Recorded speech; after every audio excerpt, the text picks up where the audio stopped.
Olá pessoal, estamos de volta, eu sou Fábio Pirajá, esse é o projeto Memória Capixaba.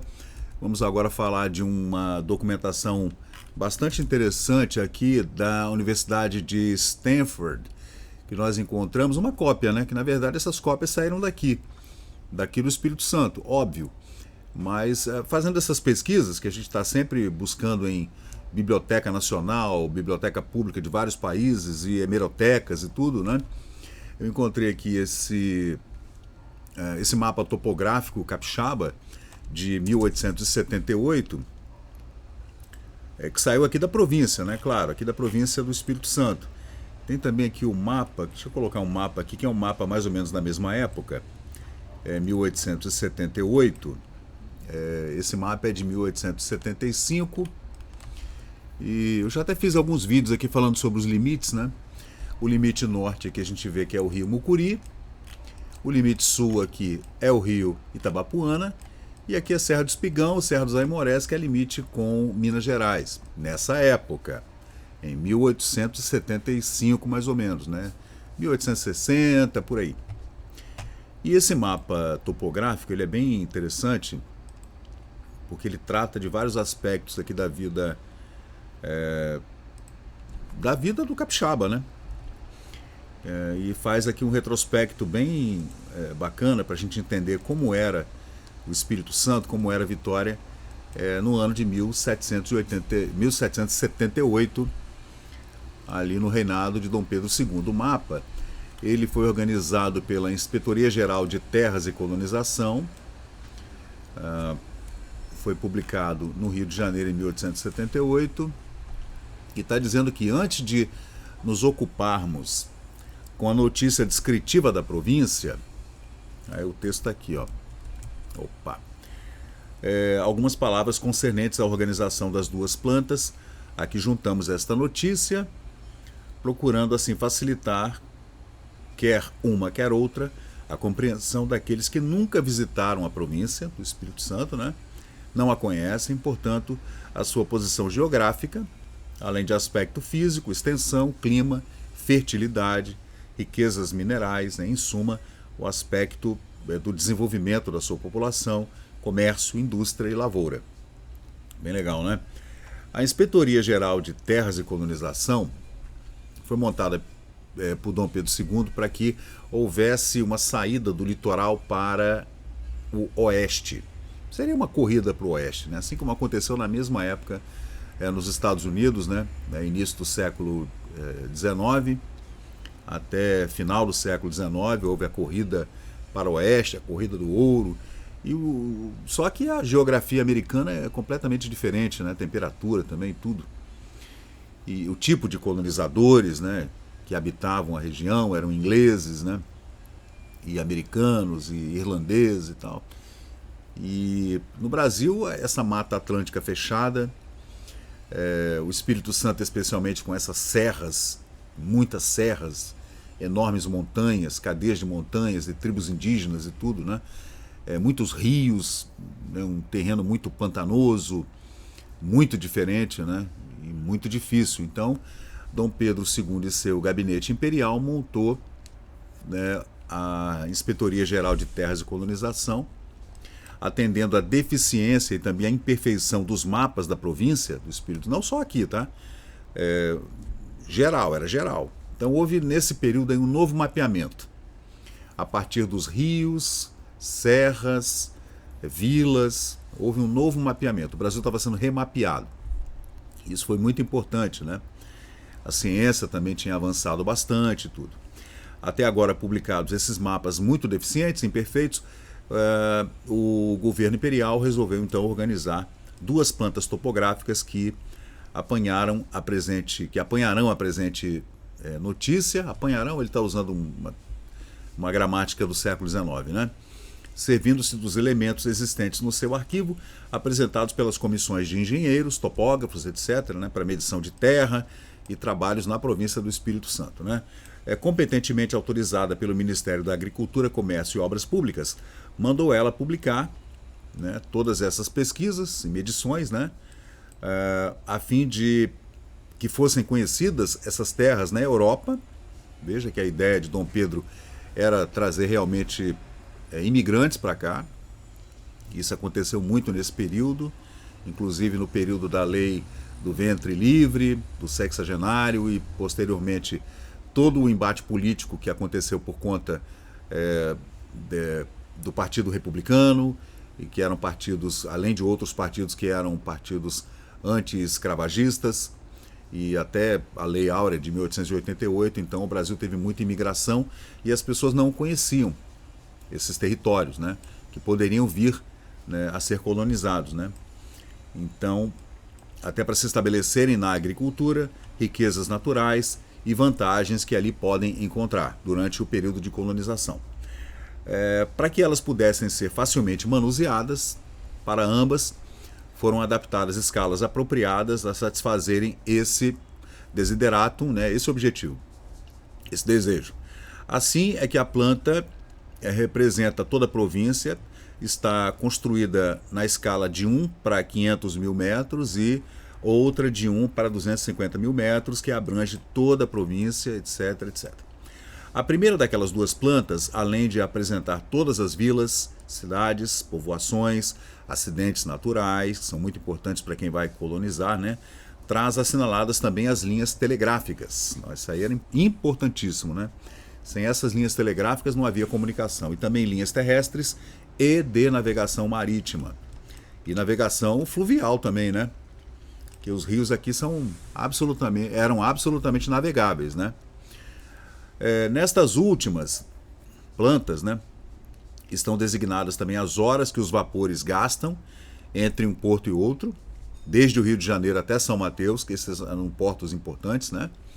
O de São Mateus até servia como limite para quem subia para a província da Bahia, né?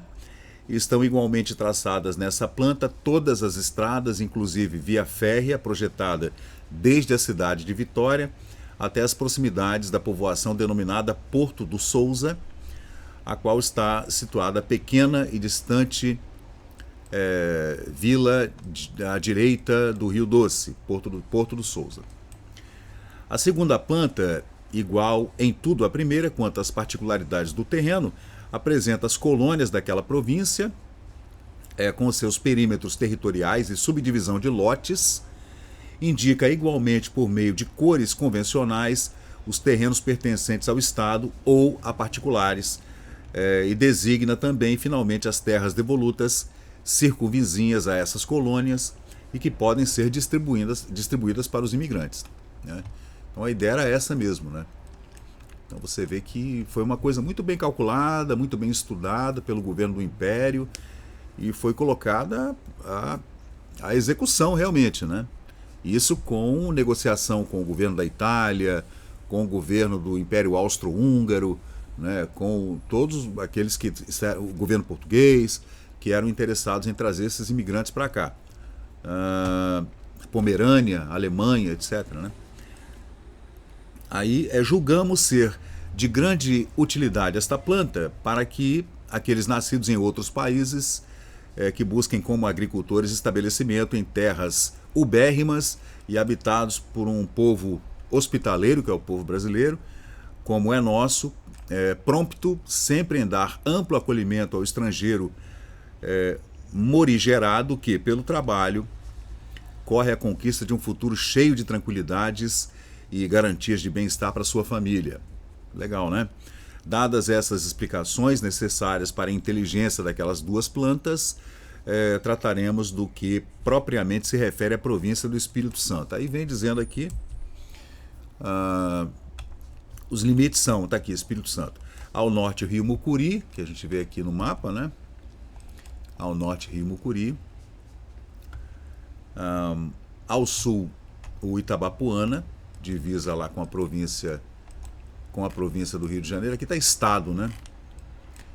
Esse mapa aqui é um mapa mais atual, não é um mapa tão antigo, mas ele coloca de forma bem simples aqui os principais rios, principais serras, principais povoações que a gente consegue ver muito bem. Aí está falando que ao sul o Itabapuana, a leste o Oceano Atlântico, é claro, né? O paralelo é 18,30 até 21,35. 21 graus 35. Latitude e longitude, né? A oeste, a província das Minas Gerais, o Rio Preto, afluente do Itabapuana, a linha norte-sul tirada pelo ponto mais alto do Espigão, que está aqui, né? A Serra do Espigão, e onde se acha o rio Guandu e também o Manhuaçu, até a margem sul do Rio Doce. Esses rios sobem aqui, ó. Aqui o Rio Mutum, ó, aqui o Rio Doce está aqui, ó. Aí tá falando aqui, deixa eu ver. E ao norte do mesmo rio, a Serra do Souza e a grande cordilheira dos Naimorés até o Rio Mucuri. Aqui, ó. Essa cordilheira vai embora, tá vendo, gente? É uma enorme cordilheira, né? Que atravessa todo o Espírito Santo, dividindo, né, com o estado de Minas, né? E vem até o Rio Mucuri, até lá em cima, quase na Bahia. A sua superfície total é calculada em 39 mil quilômetros quadrados, isso em 1878. É claro que toda essa medição mudou, a gente faz um retrospecto, né? O seu aspecto é montanhoso, sendo o interior muito acidentado em consequência de serras derivadas da Cordilheira dos Naimorés e outras serras, né, que se ramificam igualmente, levando direções diversas. Aí tem várias, gente, a gente pode ver aqui, ó. Olha isso aqui. Essa é a Serra dos Naimorés e a Serra do Espigão. Aí aqui a gente vê, ó, Serra do Campo, Serra da Chibata, Serra dos Pilões, Serra do Pombal, Serra do Apolinário. Tudo isso é serra, tá vendo? Ó, Serra dos Puris. Tá vendo? Tudo isso aqui é serra, né? O Espírito Santo é todo assim. Você vai hoje no Google Maps, você dá uma olhada lá, você se espanta, porque não há vegetação mais, tá? Só em determinados bolsões, assim, algumas montanhas onde as pessoas não chegaram, onde os colonos não chegaram, é que você vê alguma vegetação. O resto, gente, que devastação, né? De toda essa Mata Atlântica. O seu aspecto é montanhoso, Serra dos Naimorés e outras tal, não sei o quê. Perto, porém, do litoral, desaparecem as montanhas e descortinam-se vastas planícies, estendendo-se paralelamente à costa e acompanhando o curso dos principais rios. A que se dilata entre Santa Cruz e São Mateus é a mais notável entre elas, não só por causa da sua grande extensão, planície, né? E belo aspecto, mas também porque está coberta de frondosa vegetação. Ah, coitado. Isso aqui tudo é planície, né, gente? Ó, entre o São Mateus e Santa Cruz. Santa Cruz está onde? Cadê Santa Cruz? Aqui, ó. Isso aqui tudo é uma enorme planície de São Mateus até Santa Cruz, né? Claro, cheio de lagoas e pequenos rios e córregos, riachos e tudo isso aqui é uma planície. Aqui em cima já não é um planalto, mas são serras, né, que cortam toda essa região aqui por onde passa o Rio Doce, vindo lá da Serra dos Naimorés em Minas Gerais. Aí está falando aqui, frondosa vegetação havia nesse período, né? Que maravilha deve ter sido visitar isso aí, né? Fazer uma visita ao Espírito Santo ali no século XIX, né? Interrompida apenas por uma série de lagoas muito piscosas. Então havia muito peixe, né? Destas lagoas, a mais importante é a Juparanã, no município de Linhares, que por ser uma das maiores do Império, quer por banhar, ela banha terrenos fertilíssimos, né? A Lagoa Juparanã é essa que está aqui, ó. Essa aqui, essa enorme Lagoa Juparanã aqui, que inclusive desemboca no Rio Doce. Tem a Juparanã Mirim também, né? Aí aqui tudo é lagoa, gente, ó. Lagoa do Limão, Lagoa do Pão Doce, Lagoa do Pau Gigante, Lagoa do Choro da Água. Olha quanta lagoa. Lagoa dos Monsarás, Lagoa Tapada. Isso aqui tudo lagoa. Aqui é o Rio Preto que vem lá do Mucuri, que sai aqui do Rio Doce. Aí segue dizendo aqui que há muitas lagoas e tal. Comunica-se-lhe ela com o Rio Doce por um profundo canal, esse canal que está aqui, ó, esse canalzinho aqui, ó. A Lagoa Juparanã está aqui, o Rio Doce está aqui. Aqui havia um profundo canal navegável, tá? E é lá na Lagoa Juparanã que fica a Ilha do Imperador, que ele esteve aqui visitando e tudo. E todo esse terreno em volta é muito fértil e as lagoas são muito abundantes em peixes. E animais em volta também, inclusive animais selvagens, né? Então oferece franca navegação a vapores, tornando-se até fácil o transporte de produtos colhidos nessa região. Então o Rio Doce sempre foi e sempre será um rio por onde vêm produtos, sobem e descem produtos o tempo inteiro, né? A Lagoa do Aguiar, ao sul do mesmo rio, a qual se acha ligada a muitas outras por canais naturais, presta-se igualmente a uma navegação fácil por toda a zona da província. Aqui a Lagoa do Aguiar, ela não está aqui nesse mapa, né? Ela não está aqui não. Mas ela fica ao sul da Lagoa Juparanã. Talvez seja uma dessas duas aqui, né? Aí deixa eu ver, como é que é o clima na província do Espírito Santo em 1878. No litoral da província, o clima é idêntico ao do Rio de Janeiro. Quente pra caramba, né? Onde a temperatura média regula 25 graus. Ah, quem dera, hein? 25 graus, temperatura média em meados do século XIX. Na cidade de Vitória, em Santa Cruz, Nova Almeida, Benevente, Piúma, Guarapari e muitos outros pontos do litoral, reinam constantes brisas amenizando a estação calmosa. Tá bom. Então havia muito vento, né? Hoje em Vitória você não tem vento mais, não sei o que aconteceu. Né? Muito prédio também na frente da praia, na frente do mar, né? Durante o inverno a temperatura varia de 15 a 20 graus. Na parte montanhosa da província estão situadas as colônias e o clima é bastante ameno e agradável ao europeu. Quais são os rios, hein? Partindo do sul para o norte, possui a província os seguintes rios. O Itabapuana, que serve de linha divisória daquela província com o do Rio de Janeiro. Vamos lá, cadê? Aqui. Está aqui o Itabapuana e a barra do Itabapuana aqui.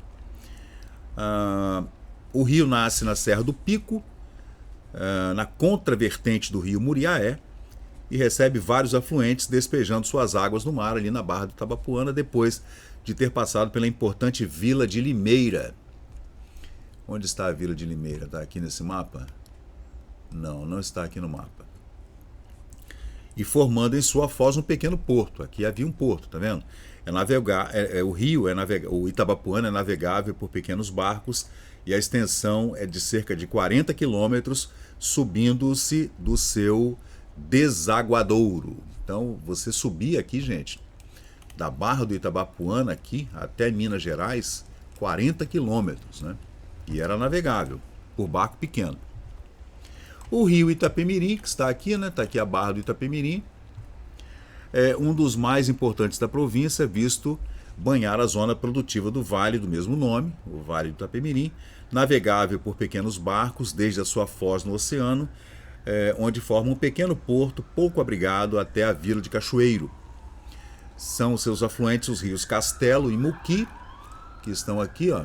Está aqui o rio Muqui e está aqui o rio do Castelo, tá vendo? Entre outros de pouca importância. O rio Piúma, cadê o rio Piúma? Será que ele está aqui?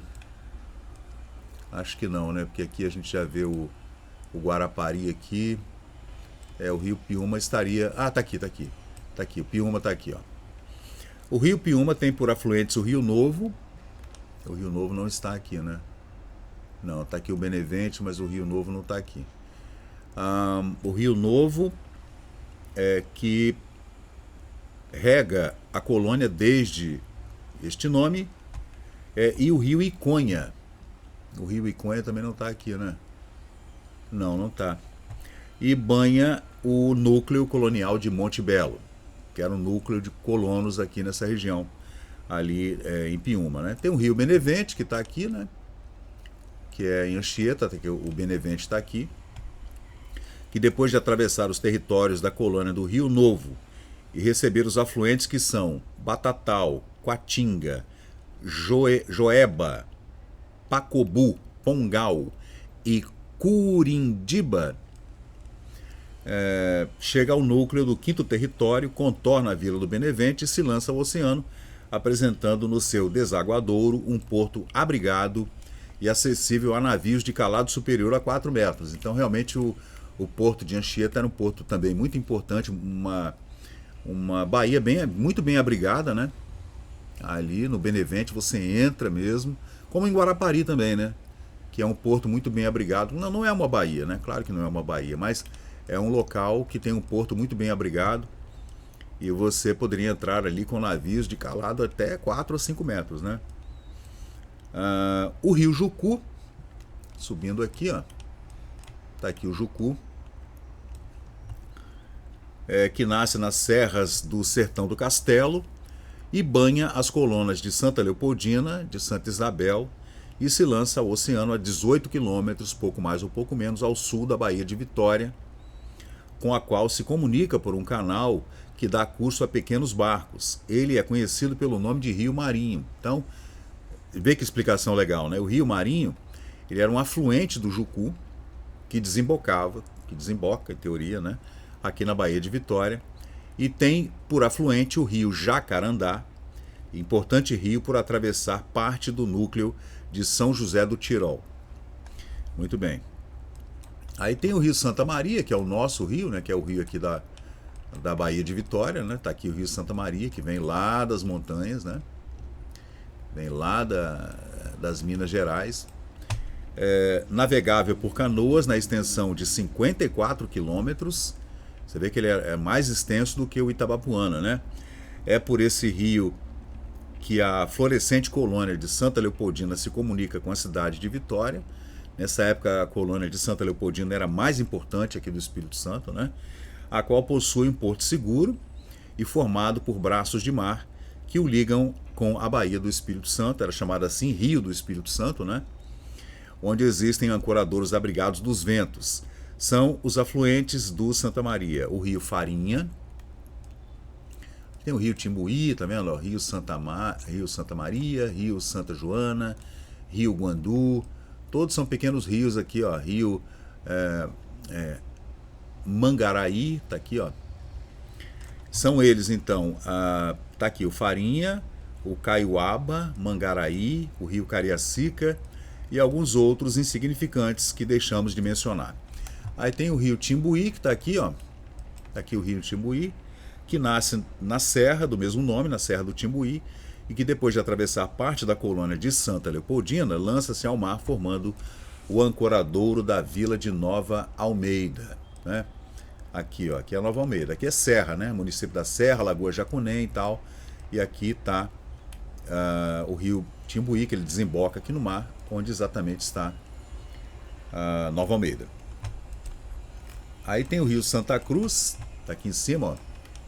Aí a gente pode falar do Piraquiaçu e do Piraquimirim, né? Nesse lindo lugar chamado Santa Cruz, que a gente adora, né?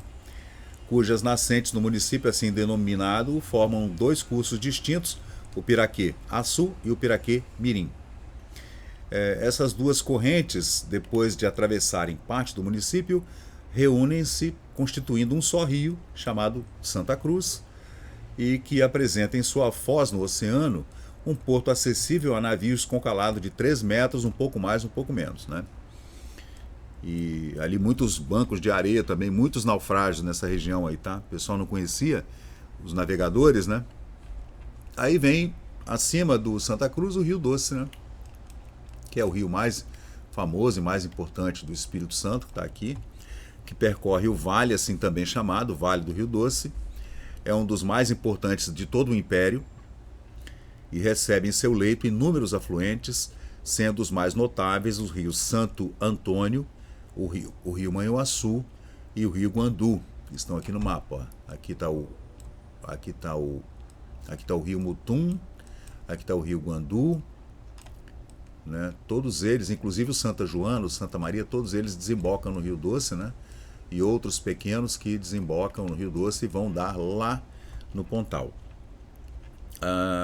Ele tem suas nascentes próximas à cidade de Ouro Preto, em Minas Gerais, e entra no Espírito Santo por uma grande cachoeira chamada Cachoeira das Escadinhas e segue a direção geral a leste-oeste, até lançar-se ao mar.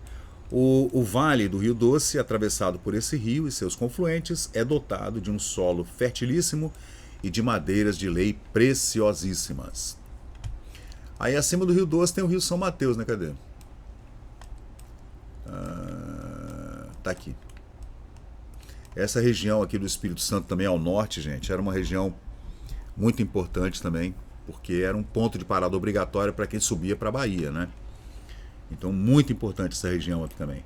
O Rio São Mateus, que tem suas nascentes na província de Minas Gerais, percorre o município com aquela mesma denominação, recebendo em seu leito diferentes afluentes de maior e menor importância. Ele despeja-se no oceano, sendo navegável por vapores na extensão de 100 quilômetros aproximadamente a partir do seu desaguadouro. Então, você vê, gente, o Rio São Mateus navegável por 100 quilômetros. Isso aí em 1878, né? Aí tem o Rio Itaúna. Cadê? Tá aqui o Rio Itaúna. Ou Itaúnas, né? Tem gente que chama de um jeito, tem gente que chama de outro. Tem sua origem na mesma província, na serra que divide águas do rio Mucuri, corre em direção ao mar onde deságua. É navegável por lanchões na extensão de 120 quilômetros a partir da sua foz, e os afluentes têm afluentes de grande importância e pouca importância, importantes zonas e terras devolutas. E o rio Mucuri, finalmente, né, que faz divisa aqui no paralelo 18, cujas nascentes existem em serras da comarca do rio Jequitinhonha, Minas Gerais, e entra na província do Espírito Santo, atravessa a Serra dos Aimorés, seguindo na direção oeste-leste até o oceano, né? Com vários afluentes que engrossam as suas águas, que são navegáveis por pequenos vapores, e serve de divisão entre as províncias do Espírito Santo e da Bahia. Bacana, esse é o paralelo 18, tá vendo, gente? Ó, essa escala aqui, ó, tá vendo? Ó, a escala, ó. E aqui embaixo é o paralelo 21. Então, vamos seguir aqui.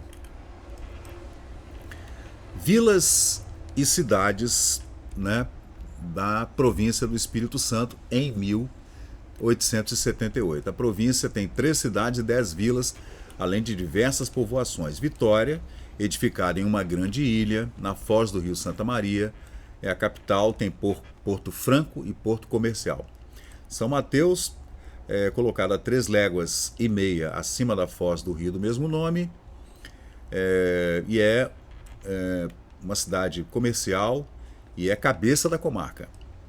Cidade da Serra, ao norte da Vitória, e próxima às cabeceiras do rio Praia Mole, que desagam no oceano e dista da costa marítima cerca de 3 léguas, uns 15 quilômetros mais ou menos, né? E as vilas essas são as cidades, né? As vilas são São Pedro do Cachoeiro, Itapemirim, Benevente, Guarapari, Viana, Espírito Santo, Linhares, Santa Cruz, Nova Almeida e Barra.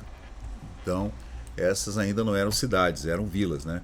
Ocupa o primeiro lugar entre elas a Vila do Cachoeiro, por ser um centro comercial do mais importante município da província e atravessada pelo rio Itapemirim. Seguem-lhe-se a Vila de Benevente, centro exportador de Itapemirim, de Piúma, e dos produtos das colônias existentes nestes 2 municípios. A Vila de Itapemirim, sobre o rio do mesmo nome, também a Vila de Guarapari, que exporta peixe salgado para vários outros pontos da província do Espírito Santo, e também a Vila de Viana, enfim, centro agrícola do município. Outra coisa interessante que é a população, que a gente vai ver agora, né, gente? Ó, todas as vilas sobre a costa marítima entretêm relações comerciais com o Rio de Janeiro. Óbvio, né? Está mais ao sul do Espírito Santo, tudo era mandado para o Rio de Janeiro.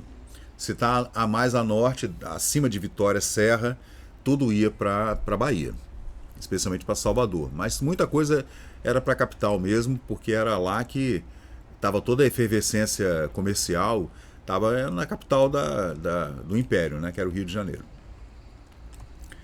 Todas elas têm comércio com o Rio e também algumas outras poucas províncias, né, em menor escala. A população, então, no recenseamento de 1875, com imigração que aconteceu em 1878 está aqui, ó.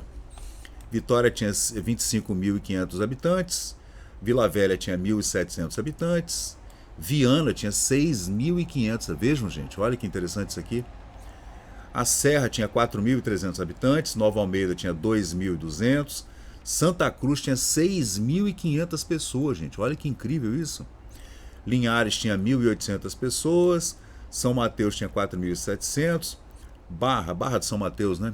3.500 pessoas, Itapemirim tinha 11.000 habitantes, Cachoeiro tinha 17.000 habitantes, Benevente, Anchieta, né? Tinha 7.000 e Guarapari tinha 3.200 habitantes, total de habitantes no Espírito Santo, 100.000 pessoas mais ou menos em 1878.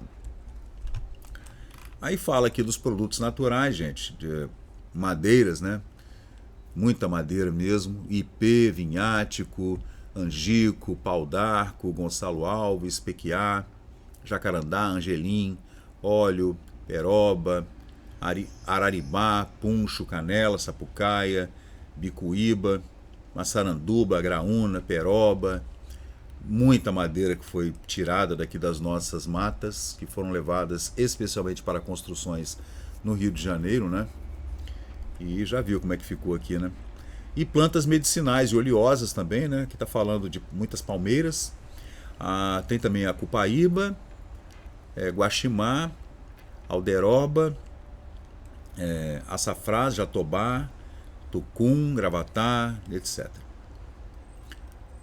Aí está falando de ferro, né? Muito ferro, ferro magnético, ouro, rochas calcárias, espalto de Islândia, que eu não sei o que é, que tipo de mineral é esse, né? E a gente segue aí com a agricultura, comércio, indústria, né? As colônias, que são as colônias de Santa Leopoldina, lá no Porto de Cachoeiro de Santa Leopoldina, 52 quilômetros aqui da cidade de Vitória, subindo a serra, né? Aqui. A população de 7.000 almas. Aí tem suíços, holandeses, franceses, alemães, polacos e tiroleses, todos lá em Santa Leopoldina, tá? Aí tem o Timbuí, a 66 quilômetros de Vitória, com a população de 3.000 pessoas, italianos, alemães, polacos e brasileiros. Deixa eu ver o que mais. Aí tem Santa Cruz, ao norte, né? Fundada em 1877, a mais ou menos 66 quilômetros. Aqui é uma medição, gente, de 1878, tá? Essas medições já mudaram completamente. Santa Cruz tem 1.200 habitantes, à exceção de 209 brasileiros, o resto todo mundo é tirolês. Olha que legal, né? Santa Cruz foi uma colônia de tiroleses também, né? Deixa eu ver o que mais aqui. Aí tem a colônia de Rio Novo, pelos rios Rio Novo, Itapemirim, Iconha e Benevente, onde estão estabelecidos os municípios de Itapemirim e Benevente, com a população de 4.000 pessoas aproximadamente, né? Aí, gente, é isso aí. Acho que acabou, né? Só para terminar aqui o texto, falando que é uma breve notícia que acabamos de traçar sobre a província do Espírito Santo. Alcançam-se facilmente, olha como é que escrevia antigamente o alcançam-se, ó. Tá vendo? Depois esse tio aqui caiu, né? Facilmente as vantagens do que ela dispõe para se tornar um futuro centro, o mais adequado talvez ao rápido desenvolvimento da lavoura. Você vê que havia, nesse período aqui, pela Inspetoria Geral de Terras e Colonização do Império de Dom Pedro II, havia uma expectativa muito positiva com relação à colonização da província do Espírito Santo. Isso não aconteceu, gente. Os colonos vieram e o Espírito Santo continuou isolado, né? Mesmo estando numa posição geográfica tão privilegiada, né? O Espírito Santo continuou isolado. Existe um estudo agora que saiu, eu estava até lendo e publiquei no Memória Capixaba, falando que, ao contrário do que se propaga por aí, o Espírito Santo não ficou tão isolado quanto a gente imagina. Mas eu discordo completamente desse estudo, porque o que a gente vem lendo ao longo desses anos todos é que o Espírito Santo ficou isolado mesmo, né? Ficou meio como uma defesa das Minas Gerais. A gente ainda tem que estudar mais isso, né? Por conta das minas, né? De ouro e prata e pedras preciosas e tudo, entradas e bandeiras e tudo, né? E a gente vai sempre estudando isso daí para tentar entender por que o Espírito Santo ficou tão isolado, por que o Espírito Santo tem uma cultura tão efêmera, né? Por que não há música, não há teatro, não há cinema, não há uma cultura consolidada? A gente tenta, né? Mas você não vê uma coisa forte como aconteceu nas Minas Gerais, como aconteceu na Bahia, como aconteceu no Rio de Janeiro, como aconteceu no sul do Brasil, Rio Grande do Sul, como aconteceu no Nordeste, em Pernambuco, no Recife especialmente, e aconteceu em outras colônias e cidades do Brasil, né? De fato, a amenidade do clima da província do Espírito Santo, a exuberância dos terrenos, ora acidentados e cobertos de espessa floresta, abundantes de madeiras preciosas, ora terrenos planos, formando campinas e vales imensos, que param lá à beira-mar, a riqueza mineral e vegetal, a ostentar-se por toda parte, bonito texto, hein? Em uma rede de rios que se cursam em todos os sentidos, indicando os meios de transportar suavemente esses produtos a mercados próximos, eis o que a província do Espírito Santo oferece ao emigrante europeu, né? Que para ali se dirige, no firme propósito de se dedicar ao cultivo dessas terras incríveis, que são as terras do Espírito Santo. Então, gente, esse é mais uma transcrição que a gente fez aqui, né? Que é esse livro aqui, foi publicado. É claro que ele é muito mais extenso, tem mapas topográficos, etc., né? Que foi fornecido aqui pela Inspetoria Geral, as medições, né? De terras e colonização, e foi mandado imprimir pela província do Espírito Santo, no Rio de Janeiro, em 1878, e a gente fez aqui um álbum aqui que está aqui com toda essa descrição bonitinha, toda a transcrição aqui no Memória Capixaba no Facebook. Então é isso aí, pessoal, mais um vídeo aqui no canal, espero que vocês tenham gostado. É uma descrição rápida, pequena, né? E é também uma propaganda governamental, meio que mostrando o Espírito Santo como terra para colonizadores em meados do século XIX para governos de outros países, especialmente Portugal, Suíça, o Império Austro-Húngaro, né? E para a Itália, o norte da Itália também fazia parte, a Áustria, né? Fazia parte daquele império gigantesco austríaco, né? E esses povos que vieram colonizar o Espírito Santo nessa época. Bastante interessante a gente ver também com relação aos colonizadores que já estavam assentados aqui, né, gente? Que a gente consegue ver aqui, que são suíços, tiroleses, né? Não se fala em italianos ainda nessa parte aqui não. Depois a gente vai fazer um vídeo para falar sobre essa colonização italiana também. Então valeu, pessoal, muito obrigado e até o próximo vídeo, né, daqui do canal Memória Capixaba. Valeu! E chegamos ao final de mais um vídeo aqui do Memória Capixaba. E se você curtiu o conteúdo, por favor deixe seu like, compartilhe aqui o nosso canal e inscreva-se para mais novidades. Até a próxima e muito obrigado por participar aqui do Memória Capixaba.